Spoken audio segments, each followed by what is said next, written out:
Hello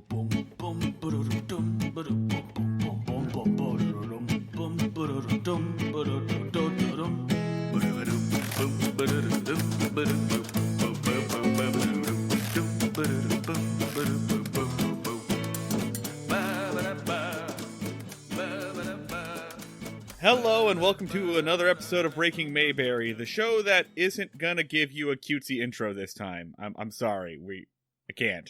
The show that reads the fucking room. Yeah. I'm one of your hosts. I'm Marty Schneider. I'm also one of your hosts, Dan Ludwig. Apologies, but not apologies to people who have said a couple of times to us that listening to our show is a good reprieve, a good escape valve for everything that's happening and going on right now. We want to continue being that, of course, but as we've criticized the Andy Griffith Show for numerous times, eventually escapism borders on denial when you refuse to acknowledge things that are happening. Dan and I have to acknowledge a couple of things about the outside world. I know that you're not coming to us for political opinions. I know that you're not coming to us to have like a whole lot of extensive social commentary, but some of this does have bearing on what we do, and also that's some white people shit to just kind of pretend that stuff isn't happening, and we're not going to fucking do that. So we are a show that kind of fell ass backwards into political relevancy. We started doing this show to make fun of old-timey attitudes and baby boomers, and slowly realized that we were a show about the cops, and suddenly it is a very interesting time to be a show about the cops. We are a show about cops, and there's no way around that. So, right up at the top, being completely unequivocal here, Black Lives Matter. Black anger matters. Dan and I support all forms of protesting, all of them, except for the ones about your shitty uncle, like, complaining that he has to wear a mask to Costco. Fuck that shit. But all the other kind, we support, and we're not here to hear any other arguments. And if that is upsetting to you, don't listen to us. Honestly, if that's upsetting to you, I do not understand how you got this far into the podcast. You knew what this fucking was. But yeah, fuck off. Coming out real hostile to some of our worst listeners. That's fine. Coming out real hostile towards ideally a hypothetical listener. As the protests and as our massive wave of police brutality, they affect the entertainment world, and they affect a little bit of what Dan and I do here. There's been a lot of conversation lately, and by lately I mean with the past couple of weeks, but slowly over the past several years, about like the idea of copaganda. Vulture put out a good article recently asking, like, why are cops always the good guys? Why is the media that we consume so prevalent in lionizing the police officers? And this is a question that Dan and I have touched upon. You've heard us talk about what we think about Andy and Barney's police style, but we haven't really gotten into what it means that, in the 1960s, especially from 65 on, CBS and NBC, they really got into promoting police stories, particularly the LAPD. In fact, Hollywood did a lot to help revitalize the idea of the LAPD after the Watt riots. That was basically what Dragnet was. Dragnet was like a weekly propaganda piece for the police that just said the police have dangerous jobs. Adam 12 was this, and this is not new. Because media is made about cops all the time, because it's a pretty easy way to say good guys, bad guys. As a result, if you watch a show about cops now, and you're at all aware of the current state of the world, you kind of have to indulge in some cognitive dissonance. If you play Spider-Man, if you watch Spider-Man, you have to kind of acknowledge that it's in a completely different fundamental reality. If you watch Brooklyn Nine-Nine, you have to do the same fucking thing. You have to kind of put yourself in a world where everything is different, and it just sort of stopped being an okay time to do that. Yeah. Traditionally, Dan and I, at the halfway mark of every season, kind of decompress, talk about a little bit about what we're thinking and where we're at with the series, and how we feel about it. And this is actually right at the halfway mark. So this little bit of intro for us is going to be us talking about that and doing that. We are going to do an Andy Griffith Show episode a little bit later, but this is going to be a little bit of a longer introduction. So we're going to basically have to rectify, Dan and I here, about what it means to be a show about cops. We've hedged a lot. You've heard us say, like, not to come across as pro-cop, but blah, blah, blah. Yeah. And so this is us, like, saying, basically our thesis statement unequivocally. Politically, I would put myself as an abolitionist if I'm going to list a position for myself. In real life, I am probably a police abolitionist and a jail abolitionist. Dan, I'm not going to speak for you there. Yeah, I am. So this is kind of forced me to take a coherent ideology. It's something I kind of realized I didn't have over the course of doing this show. I am also an abolitionist, at the very least, defund and divert. It's kind of a weird thing where we started this show having no idea on where we actually stood on the question of whether or not there should be cops. And we've sidestepped it in a lot of our conversations. Just kind of sort of kicking the can down the road. Now, for the purposes of this show, because, like, it's not very interesting to listen to us say the Mayberry Police Department shouldn't exist every single week.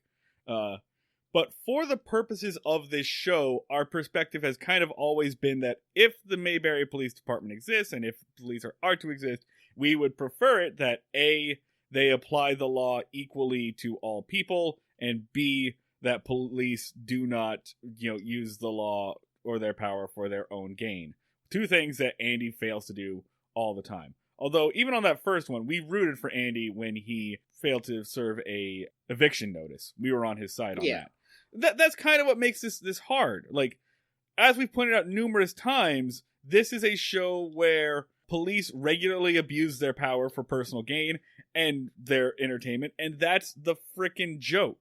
And in some non-insignificant way, that normalizes it in the minds of the audience. It's not as paranoia-filled as Law & Order SVU or its contemporary Dragnet, but it is still like an intensely popular and influential show that we've pointed out numerous times influenced somebody's idea of what policing is and what crime is. We've talked about the idea of criminals from Crime Island and having fun crime. And let's be clear here, like, I don't think Brooklyn Nine-Nine should exist anymore. I've been wanting that show to go off the air for a while, too. Yeah, it's Brooklyn Nine-Nine, I think, is, in terms of current media, the elephant in the room of all, like, popular media.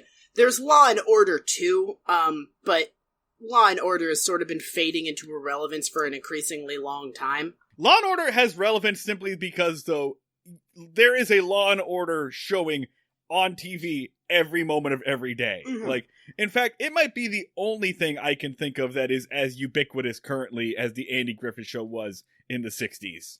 Where, like, everyone can see Law & Order at any moment.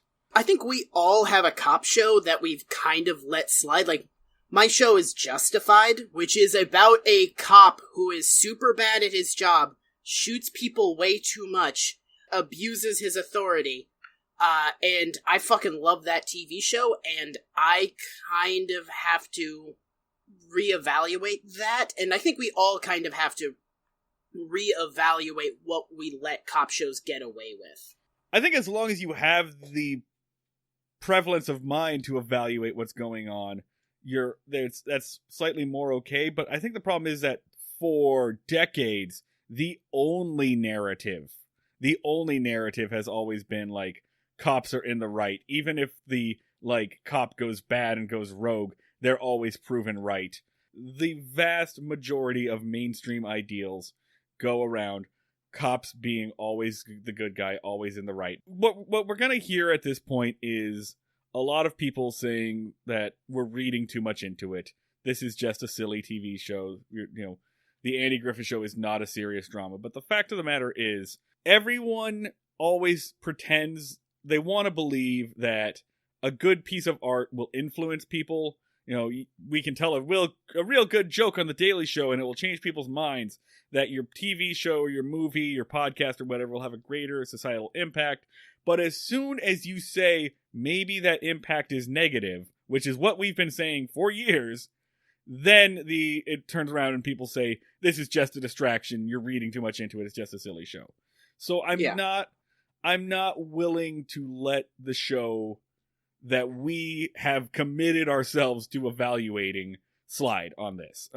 It's not Dragnet, but I'm gonna say it's, you know, not Dragnet, not the paranoia hole that is Law and Order, is a very low fucking bar. Our entire show is premised on, we have this tiny piece of the problem. We identified something that did something, and we wanted to really dig into what it did. And now's a pretty good time to fucking commit to that. Yeah. It all kind of blends together into this tapestry, and I think the Andy Griffith Show sort of progenited that tapestry, but I mean, your family sits down, goes on TNT, and watches their feel-good, turn-off-their-brain show about cops doing police work that is in no way whatsoever accurate.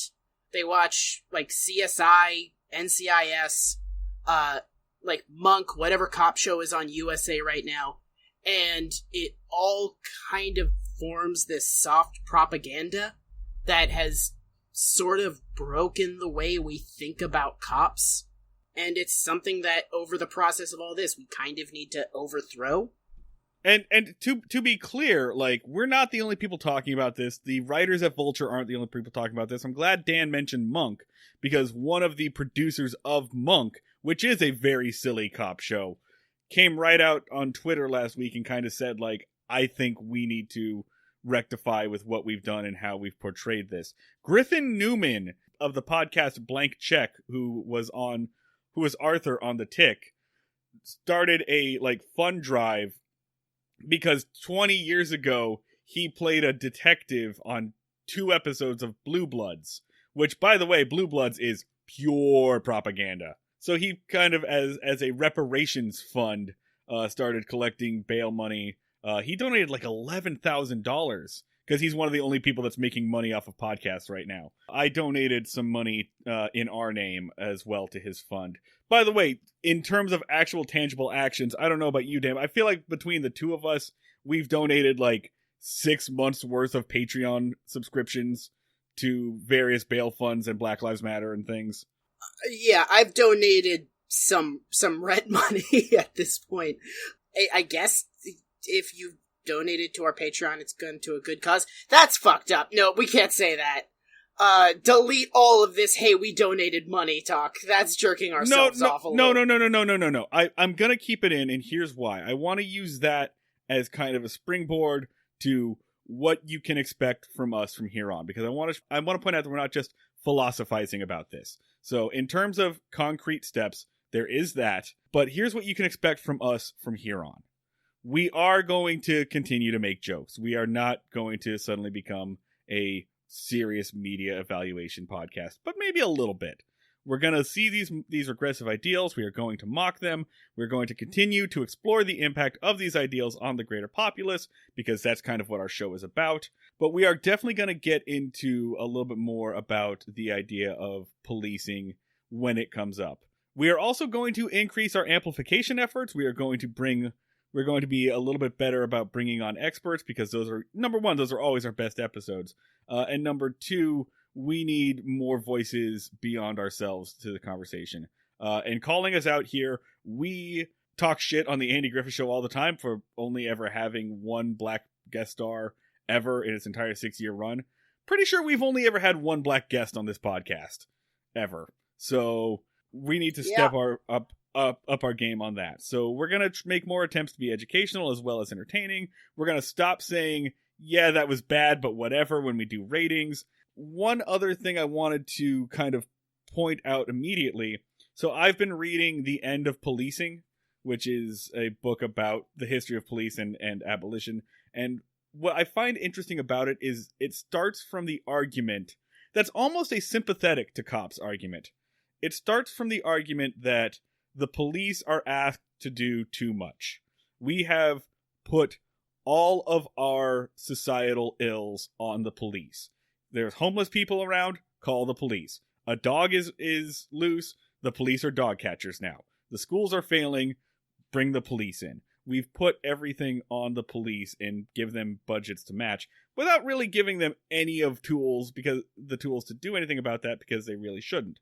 So, and where we see that really prevalently is in the Andy Griffith Show. You and I have asked numerous times, what exactly is Andy's job? Because he's picking up women's laundry for them as a community servant, which we still agree is good, but it also does blur that line, especially since Andy, we see, has control over the entire town. So we're going to get into some stuff about that, and we are definitely going to bring in some better voices than us to talk about this. We are still going to try to be funny, though. So moving forward, we're going to sort of do an open door policy in terms of guests. If you are an educator, organizer, or advocate that would like to speak on propaganda, police violence, or basically anything that comes up in the show, we would love to have you on. This weird little platform that we have, we want to use to the best of our ability to help, to put it bluntly. This is a sort of an open call. Our platform is yours. Breaking Mayberry walks a fine line between meaningless escape and topical satire. We know this. But this is a time to be critical of our ideals, to assess where our attitudes come from, and we're going to continue to explore these topics, but we also want to continue to make a good and entertaining show for all of you. So that said, let me go ahead and read the one-sentence summary for today's Andy Griffith episode. Barney assumes the worst when Andy gets a letter from an ex-convict that he shot in the leg and captured a few years ago. Oh, come on! God, nope, not doing it. Are you Next fucking one. kidding me? Fucking A. Are you kidding me? So no, we're not fucking doing the Andy shot a guy episode, obviously. That was a little bit staged. Dan, you did watch that episode. I watched about 10 minutes of that episode before I had to check out. We're going to skip this, and we're going to come back when we've got somebody who can speak authoritatively on this one. We're going to circle back to that episode. There's no need to do it right now. Yeah, that was the sort of focal point of an argument we had about what the fuck to do next. And at one point I just said, well, Marty, what's the next goddamn episode? And you just looked it up and was like, God damn it! Yeah, so that's going in the vault. We're gonna do that episode eventually, and we're gonna do it right. I want it known that Dan and I have been discussing this all week. What to do about this. This is not something we made up before recording, which is about 90% of what we do. I do want to go on record as saying I was the coward that wanted to temporarily switch to Hanna-Barbera cartoons. I should be held accountable for that. It was Marty that kind of kept us on the right path. It would have had more argument if not for the fact that you're always trying to get out of talking about the Andy Griffith Show anyway. Like, you've been trying to bail on this show for the past 6 months. I've been readying the escape pod for like a season and a half. So, the episode we're actually going to talk about today is Season 3, Episode 16, Man in a Hurry. Originally airs January 14th, 1963, written by Everett Greenbaum and Jim Fritzl, and directed by All Lives Matter, Bob Sweeney. Fuck. I was gonna do that. Mine was, guy you just blocked on Facebook, Bob Sweeney. Fair enough. Yeah. Shit. We should have coordinated on this. And here is your one-sentence summary from Wikipedia. A traveling businessman's car breaks down in Mayberry on a Sunday, and he is impatient to get it fixed in time for his meeting in Charlotte. But Wally the mechanic does not work on Sundays. Andy's family welcomes him to stay with them. And then in parentheses, it says here, this story was voted by fans as their second favorite of the entire series, and it contains a link to a poll from the Andy Griffith Show Rerun Watchers Club. And I don't think there's any way to emphasize more how different our opinions are from that of the Andy Griffith Show Rerun Watchers Club. Insane. It is an insane thing. Like, fucking, so it kind of just indicates not just like what our different experiences are, it indicates why these fucking people are watching it and how insane of a reason it is. Because this show has no jokes. It is just, it's tranquility. It's basically just like sitting on a porch and listening to cicadas. Except the cicadas are babbling white dudes. It's nothing. And there are more comments on the ultra-reliable Mayberry Wiki page for Man in a Hurry than I have seen on any other episode. And even the comments themselves mostly say, this was not that funny. It's not even like an average Andy Griffith episode. But it makes me feel good. And it makes me feel like what being rural on a Sunday in the 1960s was like. It's a mood piece of an episode. Yeah. It's fucking wind chimes for half an hour. It's just it's and I will say, as like a piece of art that like gives you a feeling and like takes you into a setting, it does that pretty fucking well. There's not really any plot to it. It's mostly just like it's a mood piece. So I feel weird judging it on the terms of a television show episode because it's barely that. Yeah. It's fucking whale songs to put you to sleep. Yeah, it's ambient noise. It is nothing. It's almost like a piece of art, but not in a good way. Like, in terms of, like, it's supposed to be hung in the lobby of your office building, to fill space. It's a fucking Thomas Kincaid painting, man. It's a Norman Rockwell jerk-off. It sucks ass. I always want to, like, yell at you whenever we, like, shit-talk Norman Rockwell, on this, because Rockwell himself pulled no fucking punches. Like, Rockwell made Americana, but he was also a fucking dick about it. Like, his Four Freedoms was about just calling people out on what America should have been, and he always used like his very picturesque settings to have a bigger point. Whereas, and it's only been in the past like 60 years we've just kind of like pointed at him, just been like, oh, that's nice. But Rockwell always had some shit to say. This has nothing to say. I will defend Rockwell. I will defend Norman Rockwell. I'm retracting that and taking Rockwellian just out of my fucking lexicon. There is actually, off of that, I just got called the fuck out today, because we had an episode a while back where we talked massive amount of shit on how to make friends and influence people. And we were like, oh, it's a textbook for sociopaths. And someone just like yelled at me and was just like, motherfucker, that's like Psych 101 reading. What the fuck are you talking about? Is it really? Yeah, it's a really good book that is like fundamental text for like the understanding of human psychology. It's just like what you start with. So I got a very well deserved, you guys need to do some research thrashing. So this is really just like we're getting called out on our sins episode of the show. I did name the, like, chat channel that we are recording this in. I called this the rough one, because it's gonna be one. Yeah. So, let's just launch into this actual episode. So yeah, basically, the plot, such as it is that a man is driving through Mayberry, and his car breaks down, and he can't get it fixed because it's Sunday.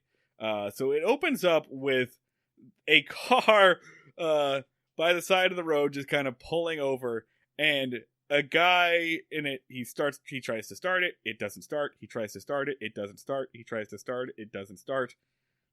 10 seconds go by, he tries to start it, it's so long. I thought that it was almost Family Guy-esque in how long it goes on.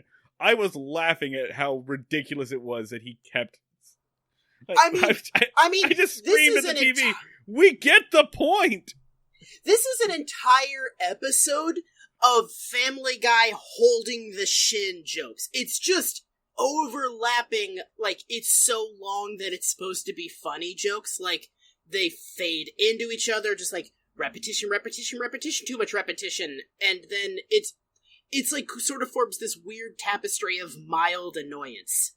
'Cause, like, the joke of these are supposed to be like, it goes on too long, and eventually that becomes funny of just how long they do this dumb thing. But they do it so much the entire episode that it's like, oh, come the fuck on! You've been doing the same thing over and over again for 20 fucking minutes, and I have to watch this for my podcast. I can't leave! So he sees a sign. The sign says Mayberry 2 miles, and he walks 2 miles into Mayberry. And Mayberry is a ghost town. It is completely empty. The CBS backlot is just completely abandoned. And I will say, again, credit to Bob Sweeney. I feel the fucking heat off of this guy. I feel like I've been walking for 2 miles in the North Carolina heat. And it feels sweltering. And you wonder why, where is everyone? It's so weird. Because we've never in the show before seen just a completely abandoned street like this. He looks like Burgess Meredith in that one episode of Twilight Zone, right before he breaks his glasses.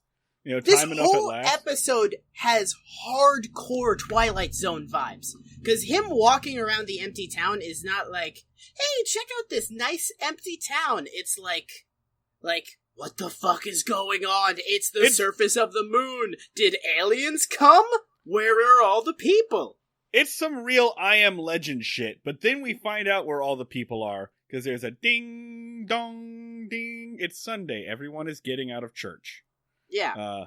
And everyone comes out of the church, and they say thank you to the Reverend, and Andy says, hey, you had a great service, and the Reverend's like, oh, well, I don't think I was reaching Deputy 5. He seemed to be asleep. Andy makes up Andy lies to a man of the cloth. And, yeah. Either one of two things. Either A, Andy lies to a man of the cloth, or B, Andy just gives information on an ongoing investigation to a random man on the street. Or because he says, the reason why Deputy 5 fell asleep is I had him up late on a chicken stakeout. We heard that Buzz Aldrin or Buzz Smith or whatever. Buzz Buzzington. Has been pecking hens. So another thing I want to point out, do you remember when a big city detective called Andy or told Andy that he probably had to deal with crime like chicken thieves? Yeah. And Andy just went the fuck off on him? Yeah. That was accurate. He had his chicken thieving is something that he deals with. Yeah, okay, and, alright, we did just make the pledge that we're gonna call out shitty policing when we see it. Andy just completely, ruined this guy's reputation off of a crime he has not proved that he did. Yes, he flat out says, they got a tip that Buzz Jenkins was stealing chickens, and the Reverend's like, oh, I'm going to Buzz Jenkins tonight for dinner. What the hell did you just do? Yeah, you have not actually caught him in the crime yet, and even if you had, you're still not allowed to do that. Yeah, you can't just say that. Yeah, you can't just be like, hey everybody, do you want to hear about this crime I think this guy did?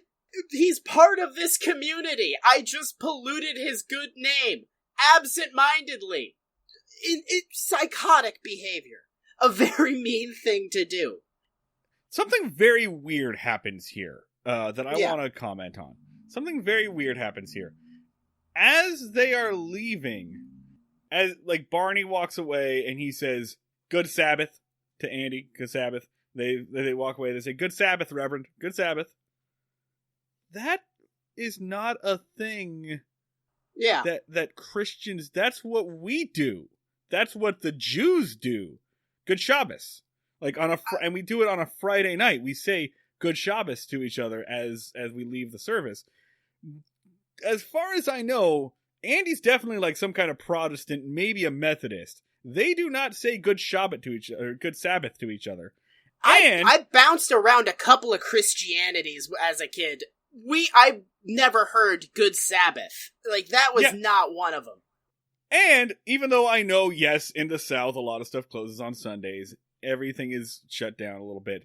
But also, like, everyone in this is acting like they are Orthodox Jews observing the Sabbath. And he even says to Opie, all right, that's enough. No trading on Sunday. And I will remind you, one of the writers of this episode's name is Everett Greenbaum. Yeah. So probably a member of the tribe.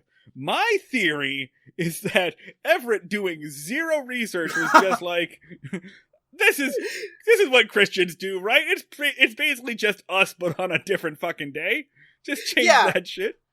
My big takeaway is that this episode establishes in no fucking uncertain terms, not only are there no Jewish people in Mayberry, there are no Catholics in Mayberry, no Methodists, no Protestants. It's just whatever the fuck this is. It's just that one church. Baptist.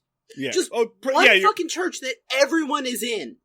Like, you're right. You're right. Probably Baptist. Fucking Mayberry is like a religious ethno-state, basically.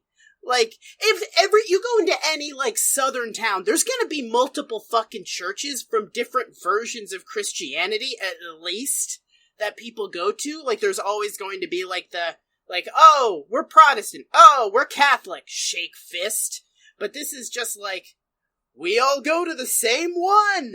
We do know that there is a doctor named Dr. Kravitz. There is a doctor with a Jewish last name. They frequently say that he's from a different town. Oh, you're right. He's from Mount fucking Pilot. You're right. Yeah. And, but here's the other thing I kind of want to get into, which this episode made me wonder. Is Andy Griffith or Andy Taylor religious? And here's what I mean by this. We know that they go to church. I think Andy mentioned the good book once or twice. Maybe, like, has Andy ever talked about God? Has the subject of religion actually come up other than it exists? I don't think so. I think it's just this generically Christian thing that you can just impose whatever value system you have onto it and kind of say, that's how God and Andy Griffith see it. I vaguely remember Andy saying the words, well, the good Lord. Like, he's I've heard him Andy Griffith about God at least once. I think he's explained the Bible to Opie in Andy Griffith. What it was football terms. He's done Shakespeare. He's done, like, a lot of public domain stuff, but he's never done, like, any book of the Bible. He's never been like, well, damn Israelites, well, they was in a whole heap of trouble over there in Egypt. They got water on one side, water on the other side? Oh, they were mighty scared. And the Pharaoh, this fella who rules Egypt, he's called the Pharaoh. He's rolling down on them between them oceans. No, Andy's never done that. I find that very weird and somewhat telling of what, like, the people who watch this show and enjoy it, what the people who get really horny for this episode, like, look into, because it just, again, it's evocative of a feeling without any specifics behind it. Yeah. And it's weird, because you could put, like, an explicitly Christian television show on the air. No one would have really had a problem with it, but they didn't. They put a lightly Christian show on the air. A show that where people are Christian, that's very clearly stated, but nothing about that Christianity sinks in. It's I feel like you see where I'm going with this. I find that very interesting. One takeaway I have from growing up Christian, was we were Catholic and then Episcopalian, is this portrays Sunday as, like, the most relaxing day of the year. No, motherfucker. Growing up, Sunday is, if you are religious, the most stressful fucking day of the year, because it's like, Like, all right, we gotta go to church, we gotta wake up early, then I gotta go to fucking Sunday school. My mom is stressed out because she's gonna see that bitch Kathy in the mixer after church, and she's gonna have to navigate a shitload of passive-aggressive politics.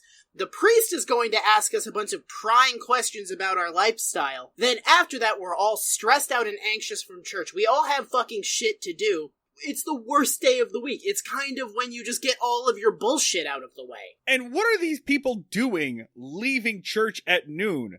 The service ends and they all leave? No, you don't get to leave church at noon. Especially not if you're Baptist. There's one thing I know about Baptists, and Baptists love to eat. There is definitely a potluck. Yeah. And that's the other thing, right? Is that the church kind of seems like their social center. They do a lot of church socially stuff. But I think that also might just be because there's no other options. So, very, very confused by the Andy Griffith Show's portrayal of Christianity here. Which is, to be clear, the first 5 minutes of this episode. After church, like, Opie is, like, running around having a good time. No, Opie has to go to Sunday school to get the most overt, over-the-top bullying he's ever going to get in his life. The absolute shittiest behavior of children imaginable, because they all just had to sit in church. Feels like that's more a Dan thing than anything. I think my experiences there were pretty fundamental. It's the only situation I've ever been in where I've had a bully who literally leaned over to me and just said, "Hey, I'm gonna bully you." Just like really hitting the nail on the fucking head. Extremely weird experience. But yeah, I resent this portrayal of Christian Sundays. Our businessman, whose name is Malcolm Tucker, not to be confused with Malcolm Tucker of In the Thick of It / In the Loop, lot less C words. Yeah. So Malcolm Tucker says, "Hey, sheriff, you're the sheriff. Can you help me? My car broke down about 2 miles out." Andy immediately is like, "Well, I can take you to the filling station, but it's not going to do you a lot of good. Wally, our mechanic, is not working on Sunday." And Malcolm's like, "I'm sure I can maybe talk him into it. Can just give it a shot." So they get in the car, they drop off Opie and Aunt B. They go to the filling station. Of course, Wally isn't there. The only person there is Gomer Pyle. This is the Gomer Pyle episode. This is it. He is here. He has arrived. Begin like the apocalyptic end of days music. Gomer Pyle is here. We need to figure out what the fuck we're doing about this. Yeah, so Gomer Pyle makes me distinctly uncomfortable. You've said a couple of times that Gomer Pyle's whole thing is that, like, he has the brain of a child. And I'm not ready to commit to that. Like, I'm not ready to say, like, the Andy Griffith Show has an entire character that is just mentally disabled and they just make fun of him incessantly. But I will say, he makes me very uncomfortable. I think there is a difference between a dumb character and a slow character, right? And, like, Joey Tribbiani is a dumb character. Andy Dwyer is a dumb character. Gomer Pyle is played slow on the uptake. And here's something that the ultra-reliable Mayberry Wiki has told me. The character of Gomer Pyle was actually created specifically for this episode and was modeled after a real-life incompetent gas station attendant that the writer dealt with one time when he had car trouble. All the attendant could think to do was put more gas in the tank. So this character only exists because Everett Greenbaum or Jim Fritzl wanted to be shitty to a minimum wage service station worker that they ran into one time. Like, It's a petty fucking character. Imagine that. Imagine being so petty that you had a bad service one time. I'm not even going to say that that's bad service. A filling station attendant is not a mechanic. This show goes out of its way to explain that. The guy was just basically telling you, like, I have one move.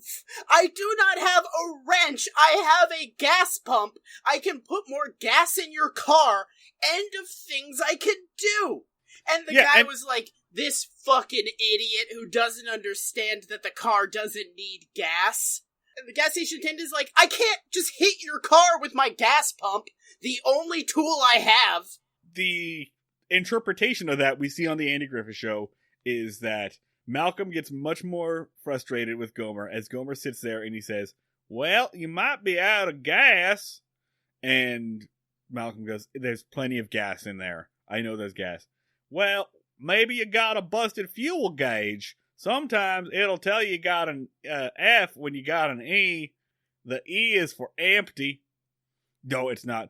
And that's basically it. Like, this weird interaction that one of these writers had warped its way into, here's this dumb, simple, slow boy. Also, they call him boy.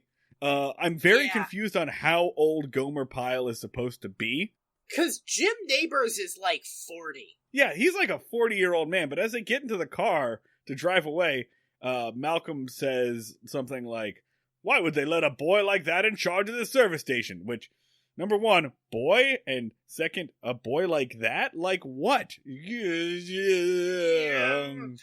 Andy makes a joke and says, it's a part-time job. He's saving to go to college to be a doctor. Yeah! Yeah, it's one of these, it's as bad as we feared, if not worse. So, I mean, I don't think this is a dumb character, man. I think this is a developmentally disabled character. I think we're in the shit here.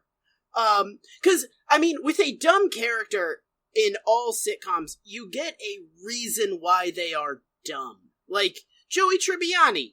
He's dumb because he's vain and doesn't really care about stuff. Homer Simpson. He's dumb because he's drunk all the time and doesn't really care. Like, they're dumb because blank.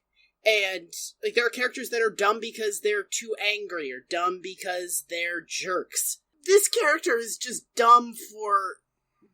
They really try to go with the moron with a heart of gold. Like, part of this episode is just like, Gomer does get I'm not going to say redeemed because he didn't do anything wrong. But it is shown that, like, Gomer is, I'm going to say, simple but sweet. Which is awful. That's terrible. That's some freaking Tropic Thunder Simple Jack shit. It's very Simple Jack. It's pretty fucking bad. Like, immediately, from, like, word one, because the jokes about Gomer are not Gomer said something stupid or Gomer misinterpreted a thing. It's Gomer talks real slow. He is not very good at understanding things on the first pass. You need to explain them to him a lot. But the joke is never like, ha, Gomer misunderstood that, so Gomer did blank.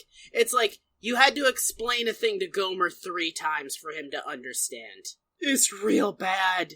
It's rough. It's rough. Like, let's just go ahead and say that, like, any episode with Gomer Pyle in it automatically gets like a 5-point Barney meter boost.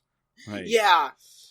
I'm excited for it to get either much, much worse or maybe better. Maybe they'll figure this out. Nope, it's gonna get worse. It's only gonna go downhill from here. There is always more and it is always worse. They give up. They're like, okay, let's go to Wally's house and maybe we can get Wally to come in. So... And this scene is actually pretty good. I like this bit. Wally is very charismatic. He's just this dude sitting on a rocking chair, reading the Sunday comics. He's like the most friendly, boy Bob Howdy kind of guy. He does this funny bit with Malcolm where he says, okay, so your car, did it like drive real smooth and go da-da-da-da-da-da? And then drive real smooth and go da-da-da-da? And he does like I don't know if this actor just like was good at making mouth sounds, but that's kind of the gag. Yeah. Just let him do a bunch of like car noises with his mouth. He just basically does click and clack from car talk. Yeah. And I mean, it's pretty funny. Malcolm's like, okay, yes, that's exactly it. And Wally goes, cool, fuel line. It'll take about an hour. We'll get to it tomorrow. Yeah. And that's it. He's just like, I'm not coming in today. You can piss off, basically. Sunday's my day off. And the show kind of presents it as like, well, what's your big hurry? Why don't you just chill and cool your feet? And I'm like, Wally's a fucking asshole. Like, it's a 1-hour repair. This guy is stranded in a town he has never been to before. You're basically making him pay hotel expenses because you won't just, like, step off your fucking porch and do basically an emergency repair. It would be one thing if it was like, yeah, that'll take 2 days to fix, which is always, like, the thing in the you're stranded in a town story. Right, that's how it always goes. Like, you gotta order a part or something. Yeah. Like, he's got a clogged fuel line. You just gotta blow out the fuel line because there's a clog in it. Yeah, the mechanic always comes out, like, wiping down a rag, and it's just like, you got a blown-out huge thing, and we gotta order it from Japan and replace it. You're gonna be stuck in this town 2 days, but don't worry, you can stay at the old motel. And the guy is just like, I could fix it now. I could fix it right. I could get up, and I could walk over, and I could fix it, but you know what? Fuck you. Hey, Andy, do you want to hear about some comics I'm reading? It makes Wally look bad that he could help this man and absolutely refuses to. Why am I supposed to be on Mayberry's side here? Yeah. Why am I supposed to side with the Mayberry citizens? Wally could help, he just doesn't want to. And also, This episode makes it goes out of its fucking way to point out that the mechanics are on the up and up and honest and trustworthy. Any real life mechanic hears that and they go, ka-ching! Yeah. Like, I have you over a barrel? Awesome. You got somewhere to be and I'm the only person that can help and you need it done right now? Well, guess whose hourly labor rate just shot up? And honestly, fine. Charge him more to come in on your day off. Fine. Yeah. Like, he has nowhere to sleep. They're all just like, well, you can stay in Andy Taylor's house, and the guy would just, anybody in that situation would be like, who? You mean this guy I've just fucking met? Yeah, I'll go stay in his child's bed. That'll be great. I love the idea of doing that. When it's just like, just fix my fucking car. This guy is mad for the remainder of the episode. I would be livid. The experience that he goes through in this is how you would torture me in The Bad Place. Yeah. They go back to Andy's house, and he thinks, all right, so maybe I can call for help. I can call somebody. Oh, wait, this no. Was interesting to me. You missed an event. He goes back to Gomer, and he asks Gomer to fix the truck. Basically says, it's an hour repair, you can fucking do it. Gomer talks about his cousin Goober, who is, basically a good redneck repairman. He just does crazy shit with engines and stuff. He can fix it, but he's out on his boat, and then businessman steals Gomer's truck. Yeah, he finally loses his cool, and he just steals Gomer's truck and drives away. Fade to commercial. When we come back from commercial, they're at the jail. Andy has picked up Malcolm and apparently returned the stolen truck. Andy's like, all right, well, I should arrest you, but I'm not gonna. And it seems like you were in a situation, you had some trouble. This is going to be harder than I thought, because I don't even know how to approach Andy's approach here. Gomer, of course, is not going to go, why, I would like to press charges. Yeah. There's so many ways to fucking tackle this. It's a rich old white dude who stole a truck from a poor person. Or fucking more he identifies the problem, he gives him a pass, but he doesn't actually fucking solve the problem by getting his goddamn car fixed. I got an idea here. Why don't we try to approach this for, how this problem could be solved without Andy Griffith at all? Hey! I think for every time we run into this, we should just figure out, what would this look like if Andy just wasn't there, right? And the way that this is solved, through a community, is, number one, A, Wally gets off his ass and does the fucking repair. Yeah. B, some kind of education or trade school or training has been done so that Gomer is capable of doing quick and simple repairs like blowing out a fuel line, right?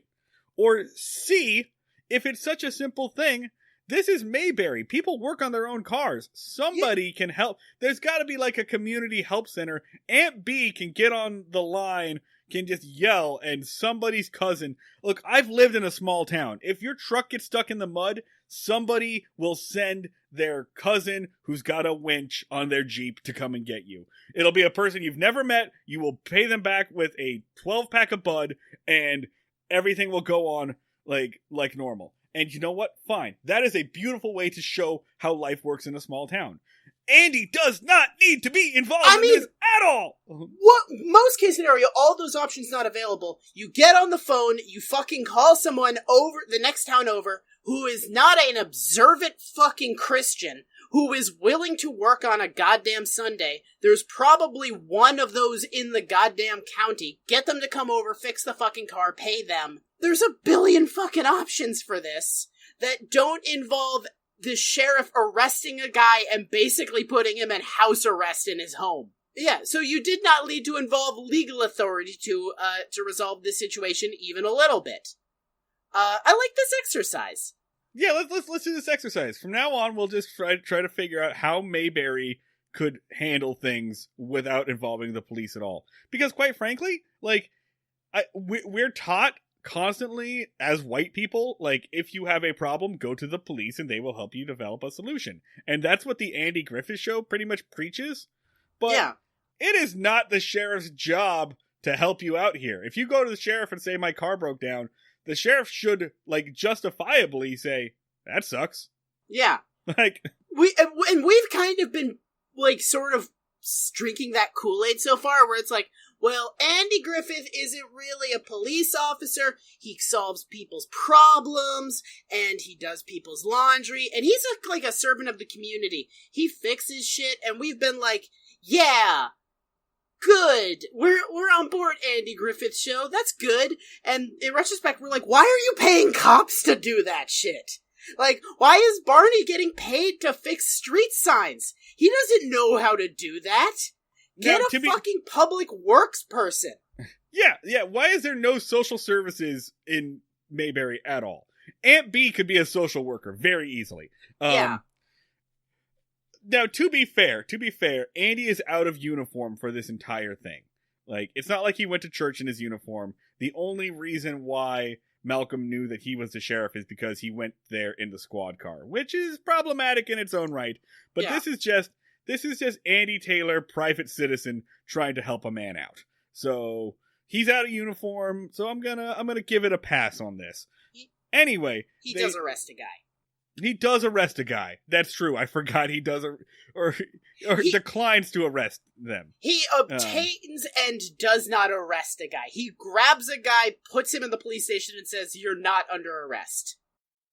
So yes, that does happen, and that's when he takes Malcolm back to his house, and that's where it's like, dude, you might as well just crash here for the night, whatever. No. I'm sorry. I hate to keep correcting you, Marty. He's not like, oh, you might as well crash here. He's like, crash here! Get in my home! You stay with me tonight! Yes? You stay here! Nowhere else for you to go. You get in my home, you get in that bed, you fall asleep, you live here now for the next 24 hours! To be clear, Mayberry has a hotel. We've seen the hotel numerous times. We know the name of the man who owns it. It's Jason. Does Jason not, like, have people come in on Sunday? Can you not check into the hotel on Sundays? What? Oh, no.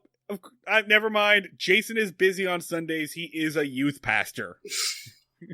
Jason is busy being a secondary character on Rocket Power on Sundays. Jason is way too busy putting his hat backwards, showing off his sick basketball moves, saying, my wife, to the teens a lot. Jason... And really just humanizing himself as he spreads the word of God to the youth of America. Jason is busy being the attempted replacement mascot for Chuck E. Cheese. He flips up on his skateboard. He's like, hey, I'm Jason! Let's eat some pizza and play some games! Jason is too busy rapping Shakespearean sonnets to the English class at the local high school. Jason is too busy explaining that things that aren't rap are actually rap to make teens like them. Hey, you know, when you really think about it, arithmetic is just kind of like numbers rap. Archimedes was like the Tupac of math.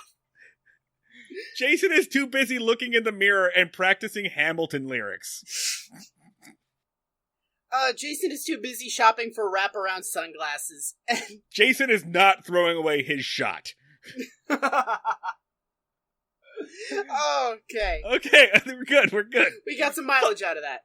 Fucking Jason. Fuck you, anyway. Jason. If any of our listeners have the name Jason, I just want to take a stand. Change your name. You're ridiculous. Your parents fucked up, and you are now a ridiculous human in this serious time. There was a time and a place to be named Jason, and it was Malibu in the 90s, and you're no longer okay. Jason's not the name of an adult. No. You fucking side character in Buffy the Vampire Slayer ass motherfucker, change your goddamn name. At least go by Jay. Okay. Fuck, what the fuck? Right. Statistically, we have at least one listener who's named Jason, who is now weeping, who did not already have enough problems going on. There is a character in this episode whose name is Johnny Paul Jason. I don't know if you remember, there is a character on the Andy Griffith Show that is a friend of Opie's who always tells weird tall tales, and in this episode, Johnny Paul Jason tells Opie that if you put a horsehair into stagnant water, it will turn into a snake. Which, what? What? It's going to eventually become clear, like, hey, Dad, Johnny Paul Jason is hallucinating vividly. He's not lying. I'm really confused about Johnny Paul Is Jason his last name? Does he have two middle names? If they're Catholic, it would make sense for him to have two middle names. Yeah, I don't... It's a very weird name for a human child. Anyway, so they go back to Andy's house, and Malcolm tries to get somebody else on the phone, but he cannot because the phone is tied up. And I had to look up how phones worked in the 1960s. The phone is tied up by two old women who hog the party line, basically, talking to each other and visiting because they're old and it's hard for them to get around. So these two old sisters are having just a boring old lady conversation about, like, why your foot falls asleep sometimes. And they're on the party line. So if you've never experienced this before, in the 1960s, especially in rural areas where you couldn't get a lot of copper wire to make phone lines, where Mr. McBeevy had not been out to your area for a while to put up some phone calls, there would just be one, like, kind of municipal services line. You had no privacy. Anyone could listen in on it. And it was just kind of like your block's phone line or your city's phone line. And that was just how phones worked. If you were rich, you could pay extra to have a private line. Mm-hmm. But for most people, it was just the party line that was just general there. So when this man gets mad, when Malcolm gets mad and he's like, this public utility is being hogged for an entire day so that two old women can talk about feet falling asleep. He's 100% right. I will say also, while I was doing this research, I found a comic book that was put out by AT&T called Bobby Gets Hep. What? Jesus! Bobby Gets Hep is a 6-page comic book that was put out by AT&T about a selfish teenager who keeps hogging the party line so he can flirt and talk with girls or whatever. And as a result of his actions, his father is nearly killed in a fire because a woman cannot get off the line to report it. So it's like a cautionary tale about party line etiquette. It's one of the most ridiculous things I've ever seen. We might have to do like a bonus or something about it. I don't really know how to do this in an audio format, but we definitely need to do something with it. Bobby Gets Hep. It's it's fantastic. It's a comic book PSA about party line etiquette and how if you hog the line, your father might die. Okay, but alright, imagine a circumstance where you would be okay hogging the line. I couldn't imagine talking for more than 5 seconds on a line that anybody in town can listen to. I would just be like, 5 p.m., the place, go there. And then get the fuck off the line. I wouldn't reveal not just important information, but I wouldn't say where I'm going to dinner over a line like this. Imagine just being like, I want to talk about my day. In the comic book, Bobby is playing a record for his girlfriend over the phone. Which, what? That's the reason you have records, Bobby, is that so your girlfriend comes over and you can have sex. You idiot. You're so bad at this. You dumb child. That's why you do anything. What are you doing? Like, Like, all right, you're gonna be, like, on the phone, gossiping, talking about, like, boys, and then just, like, maybe your boy, like, the boy is, like, listening and being like, oh, hell yeah, I hear gossip about me. Like, what the fuck can you possibly talk about? Any phone conversation over 12 minutes involves talking shit on someone you both know, and that person could be listening. Oh, absolutely, right? Like, there's no reason for human beings to have conversations that don't involve just talking mad shit on a mutual acquaintance. Yeah. I just assume that at any given time, like, people I know are talking mad shit about me. Yeah. No, we are in a podcast right now. Currently, two people we know are making fun of us for having a podcast. Like, that is an absolute certainty. It's a different pair of people every time. It's just life. The hell were we? Okay, so he got arrested, but is released. He goes to Andy Griffith's fucking house. He's desperately trying to get a hold of someone to fix his fucking car. Right, but he can't because these two old women are, and the recurring gag is, like, they're talking about feet falling asleep. Why does that happen? And then Barney's like, boy, I wonder why that happens. My feet fall asleep sometimes. It's just like 8 people talk about feet falling asleep and why that happens. By the way, your feet fall asleep because something compresses the nerve endings and temporarily disrupts the communication between your brain and your nerves in that part of your body. That's why it happens. Okay, so they've painted a picture of what the idyllic, perfect, paradise, lazy Sunday in Mayberry is. Can we just briefly talk about how this shit sucks? Like, I would hate to live in this town doing this right now. And that is not me talking as a technology addict. This is me talking as, like, I was a kid before the fucking internet existed. I remember what it was like to not have a fucking smartphone. But even back then, I would be like, this is the fucking worst. This is the pits. It seems like this would be fun for one afternoon. Like, one afternoon, just hanging out, whatever. Andy's playing his guitar. But to do this every single week, every single Sunday, sounds like hell. I mean, alright, they sit around and they sit on rocking chairs and, they just talk. And you'd think the conversations would be like, oh, let's talk about life, let's just let's have some nice conversation. And instead it's just like, I think what I'm going to do later is get a soda. Yep, think I am going to get a soda. And Andy's like, oh, you gonna get a soda? Yeah, I'm gonna get a soda. That sounds nice. Just, not even saying what fucking flavor of soda he's gonna get. Just like, get myself a nice soda. Like, these people are dying. You know what?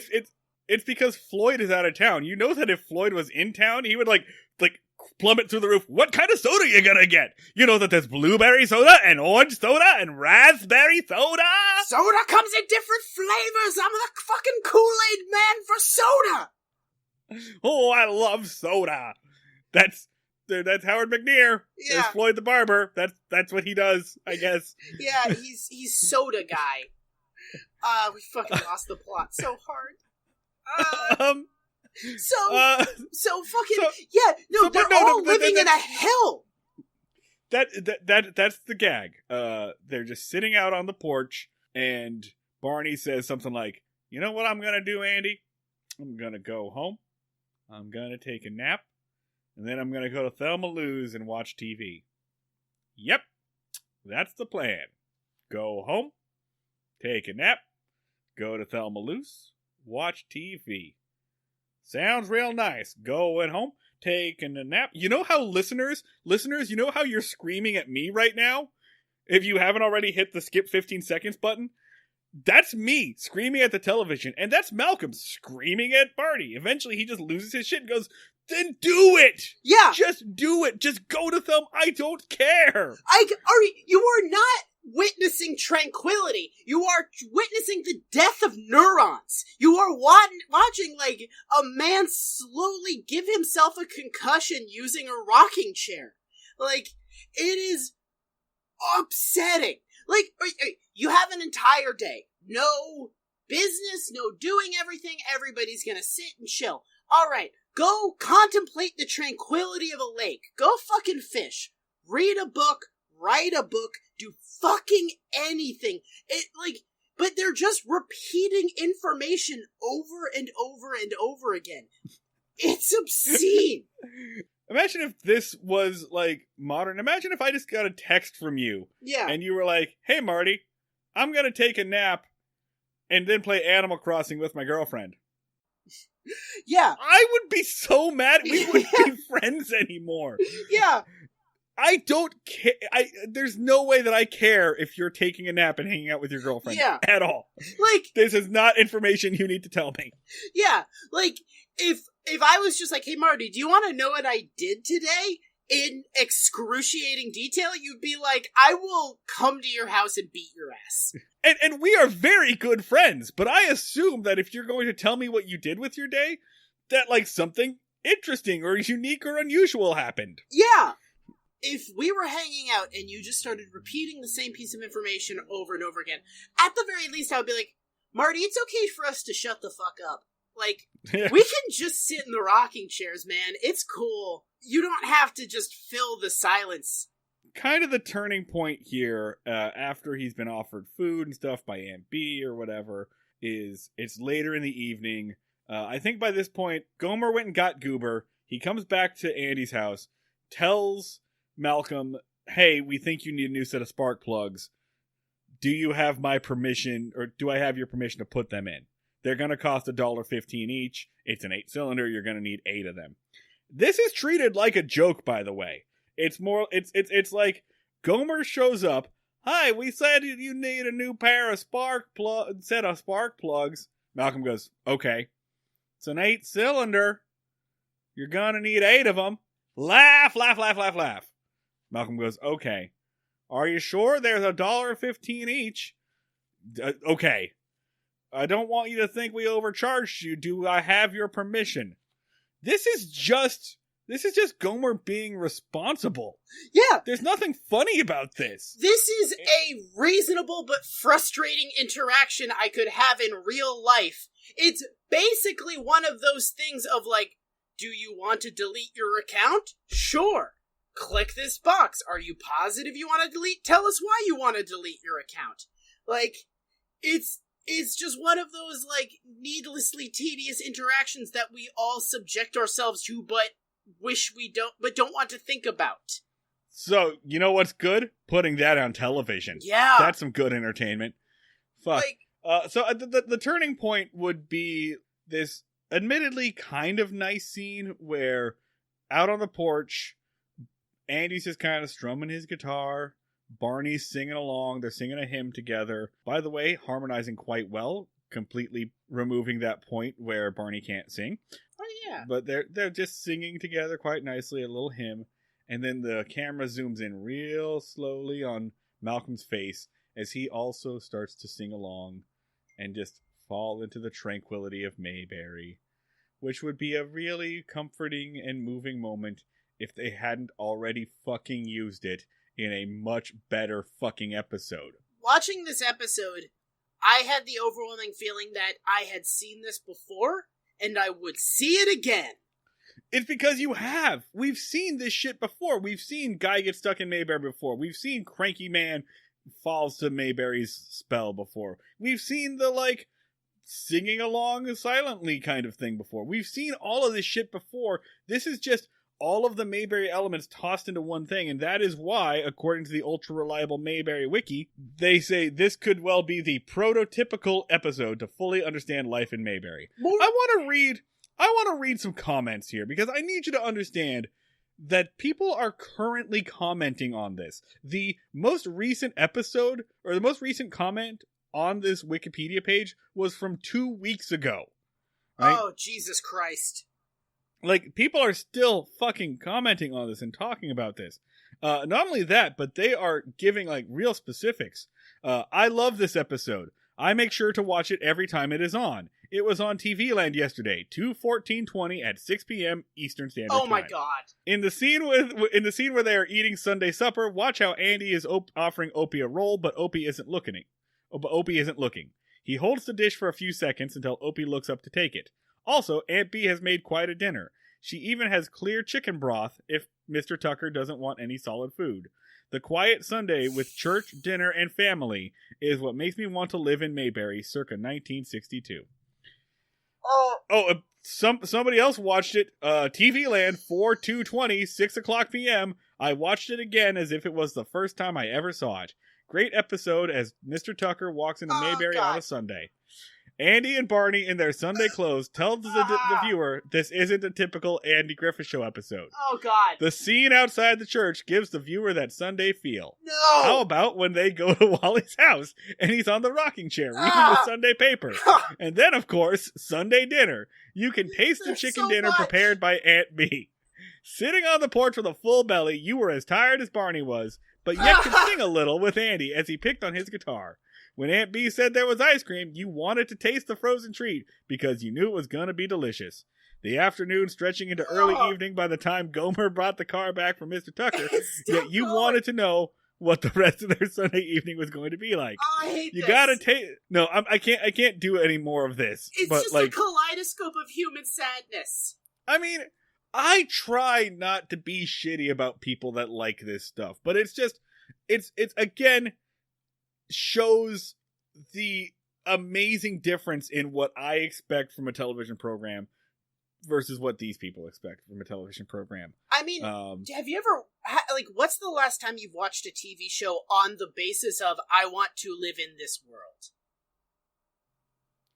On the sole basis? I think as the fundamental leverage of why you watch the show is it's probably 40% I like the jokes and characters, and 60% I want to be here. Because that seems to be the ratio with people that like the Andy Griffith Show. Yeah, I think that's mostly because I keep thinking of shows that have weird cultish followings, but nobody wants to live in Pawnee. Yeah, the show goes out of their way to show that Pawnee sucks, but a lot of people want to be Leslie Knope. A lot of people want to see themselves in these characters, whereas with the Andy Griffith Show, a lot of people want to see themselves in that place, I guess. Yeah. I think that's interesting. I straight up, I'm thinking about shows that I like. We're harsh on the Andy Griffith Show, but what is the fucking theme song to Cheers? Everybody knows your name. Do. This bar is fun to be at. Do. Yeah, Cheers is, I think, the only other show I can think of that's like this, where it's don't you want to fucking be here? It seems so good. Because the whole thing is, the song is basically yelling that, and people go to Cheers on the basis of, I want to be there, I want to be with my good friend Norm. That looks like a very nice bar that is what I wish all bars were. I will say, I wish that I could live in the New York City that exists on sitcoms. Yeah. Friends painted a very weird portrayal of New York City, as did How I Met Your Mother. But yeah, I've never... Yeah, I think you're right. A lot of it's just I want to go to there. Have you ever seen the phenomena of people that... It was right after Avatar came out, there was an almost diagnosed psychological disorder of people who were deeply and fundamentally upset in their souls that they would never get to live on Pandora. Yeah, there was a wave of depression for people who got really upset that Pandora isn't real and that's not a place you can actually go to. Yeah. But you know what? You know what? Those people are better than the fucking Andy Griffith Show people because they accept the fact that it's not real. Yeah. They understand that you can't go there. And those people are I'm very deeply in my soul upset because I'll never get to ride a fucking dragon. And the Mayberry people are very deeply upset because they're I'm never gonna get to sit on a rocking chair in a town with no black people or Jews. It's two very different things. Yeah, fuck. We try to be very even-handed with people who comment on Andy Griffith Show pages, and we are not this time. Fresh out not of this Fox. Fucking time. Oh my god. But April 28th. April 28th. Yep, no doubt about it. This is my favorite episode. It has its own special music that makes it identifiable when the TV's on, but in another room. I hear it and say, man in a hurry. I work from home and have the TV playing in another room and tune in to the Sundance channel in the morning. Me TV at 9 a.m. after Sundance and TV Land at 4 p.m. All Andy Griffith Show.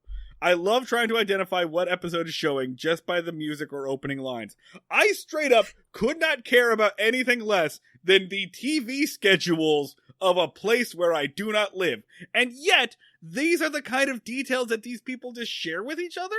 They're just like, I need you to know what time the Andy Griffith Show is on. And also, you're on the Andy Griffith Show Wikipedia page. You're part of the Andy Griffith Show fan club. These people know what time the Andy Griffith Show is on. Why are you sharing this information with each other? Okay, so this is April 28th of this year, 2020. Of this year. Okay. Of this year.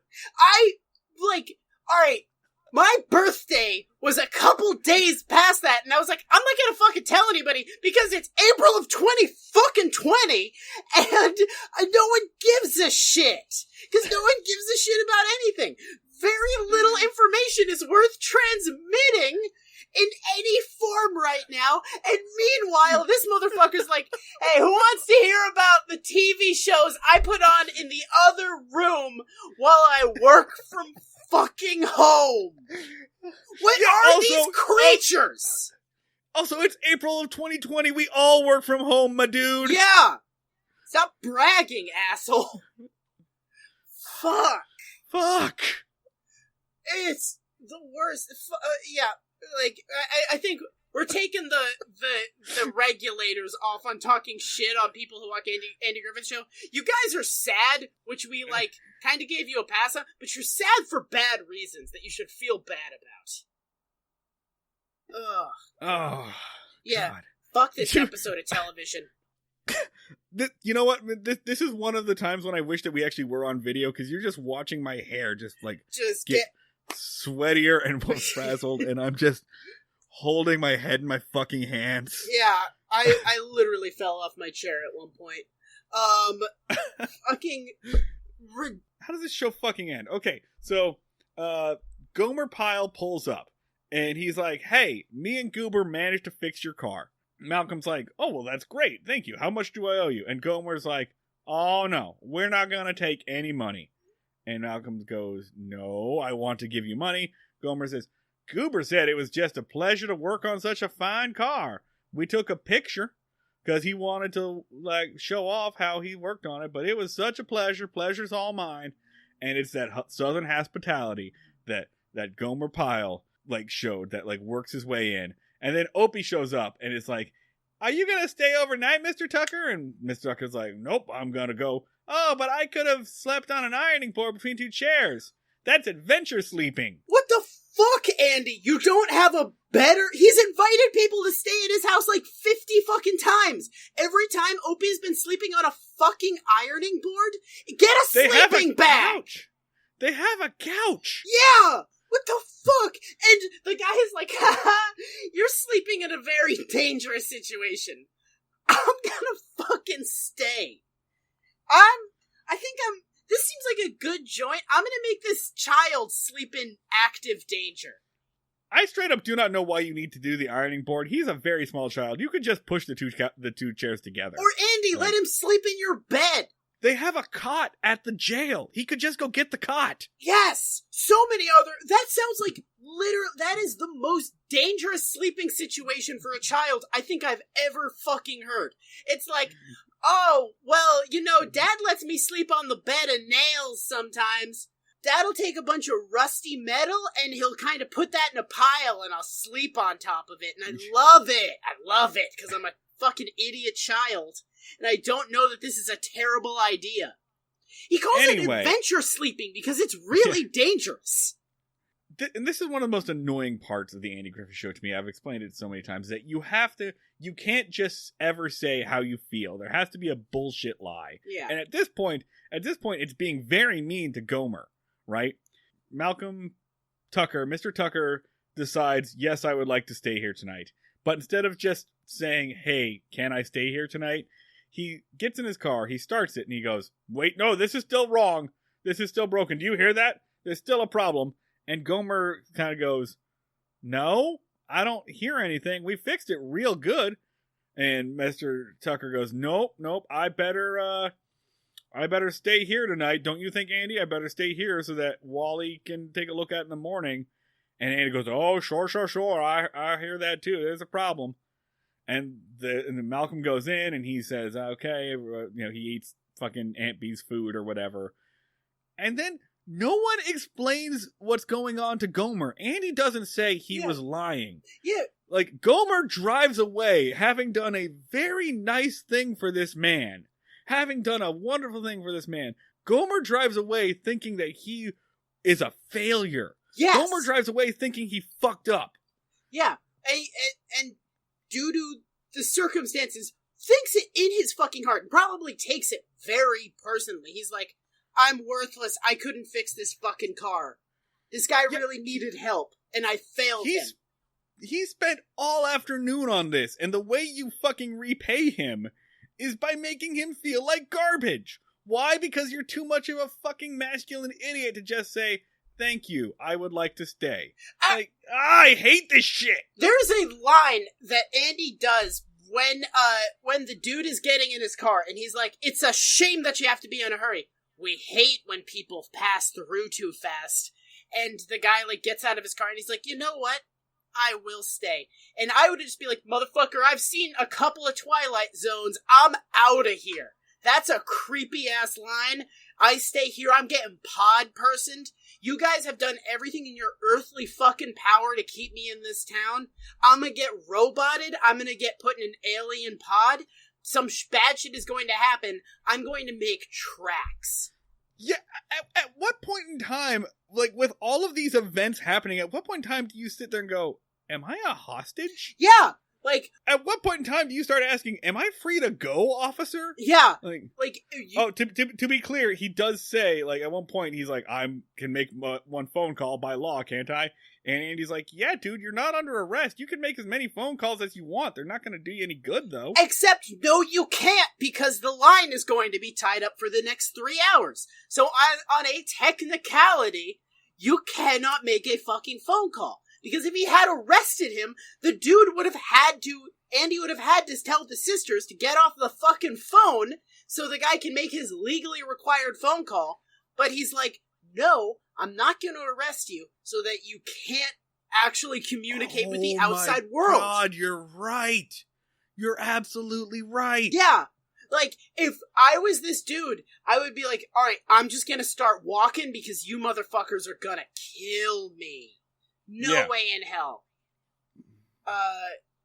Yeah. This fucking episode of TV is so creepy. So, I mean, the stinger is stupid. The stinger calls back to something we didn't explain before, but whatever. Andy, at one point in time, as they're just hanging out, asks, hey, Mr. Tucker, when you ever try to peel an apple and try to get the whole thing in one go so it doesn't break or whatever? And Mr. Tucker's like, what? No, shut up. Anyway, the stinger is more of the same bullshit, sitting on the porch. Andy's playing his guitar. Barney's like, oh my god, the scene drives on forever. Barney says, I think I might go uptown and get me some soda. Andy, do you want to go uptown and get some soda? Let's go uptown and get some soda. And Andy goes, yeah, that sounds real good. Let's get some soda. Do you think Mr. Tucker wants to go? Mr. Tucker's right there. Well, I don't know. Why don't we ask him? Mr. Tucker, do you want to get some soda? And Mr. Tucker has fallen asleep while peeling an apple as some kind of metaphor that he's learned to slow down and take things slow or whatever. Yeah. Shut up. It's hell. This episode is hell. It is not. This is torture. It is not an episode of television. It is an advertisement from the Mayberry Board of Tourism. It is like an ad that you would see on cable that's like, come to beautiful, sunny Boca Raton! Here's some old people playing volleyball. But it's 22 fucking minutes. It's a tourism advertisement for a place that does not exist. With 4 cumulative jokes and no point whatsoever. There's no moral to this fucking story. there is like a vague moral of like, slow down, take your time, everybody's in such a rush. It's not like, and you guys in the world should take your time. It's like, you guys should come to fucking Mayberry, where everyone takes their fucking time. It kicks ass here. This episode is confirmation bias in television form.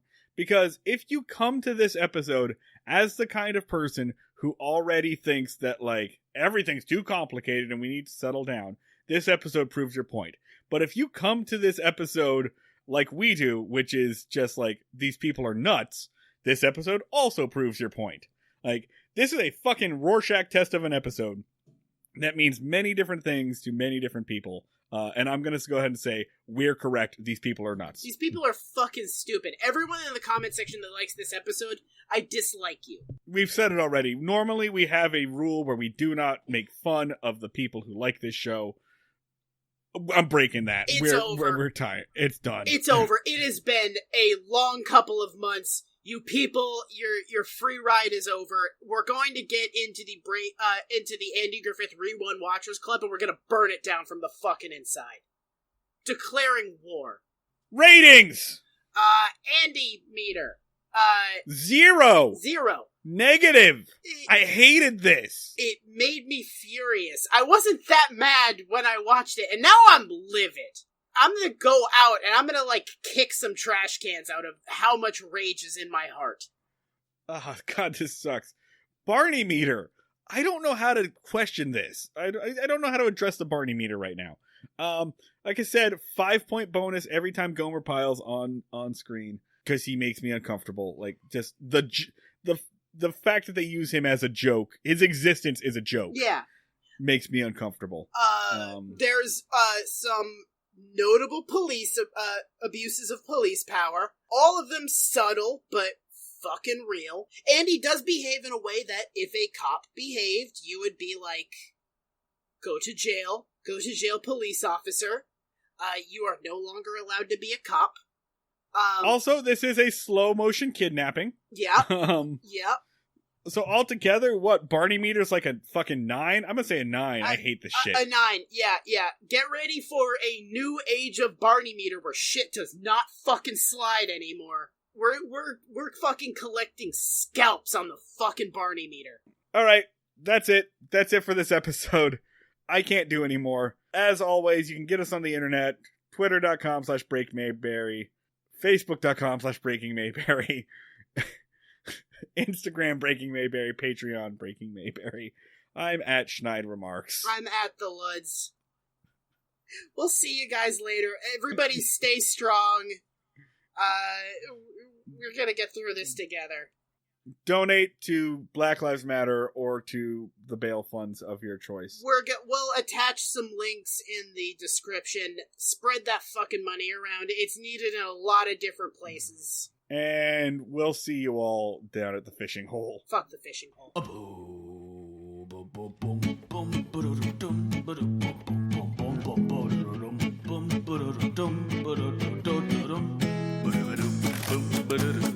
Ba-da-dum,